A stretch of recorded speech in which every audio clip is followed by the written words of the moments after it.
This little robot may look like a lot of fun, a toy, but it's a critical tool for Simon Engler.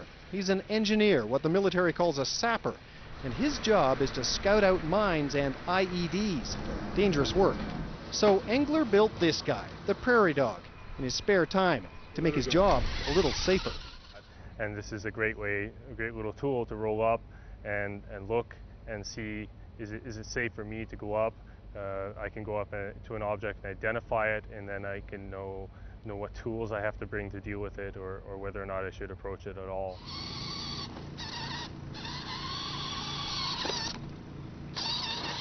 If Prairie Dog looks a little rough around the edges, it's because Engler built it from parts found in hobby shops and computer stores, except the head. That's a throwaway food container, something you might use for last night's leftovers. But this is, after all, a prototype. Even then, Prairie Dog is loaded with stereo vision, GPS, its own internet server, and eventually, Engler wants to install artificial intelligence. You could put it on sentry patrol around the base, and if it spots something, spots movement out in the distance while it's roaming around, it can stop, it can take a picture. Because it's Wi-Fi, it can email the picture to someone.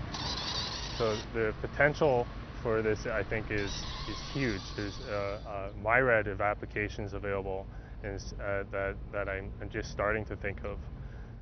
Robots have become commonplace on the battlefield. Canadians already use a larger, less versatile version of Prairie Dog. And the Americans? Well, they hope to deploy an unmanned helicopter and their own robot called Big Dog, which walks on 4 legs.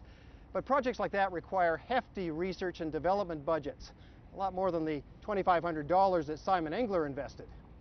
Phil Twadara knows that well. As a research scientist with National Defense, he can only guess what it would have cost for the military to develop Prairie Dog from scratch. You give a few contracts here and there and bits and pieces, you know, you're talking between $500,000 and $750,000 just to have a working prototype, a hardened working prototype in place.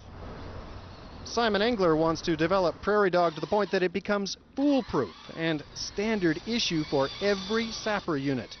For now, though, he's just glad he brought it this far. I've taken it to the level where I've actually brought it into a theater with me for testing, and that's something I'm very thrilled about.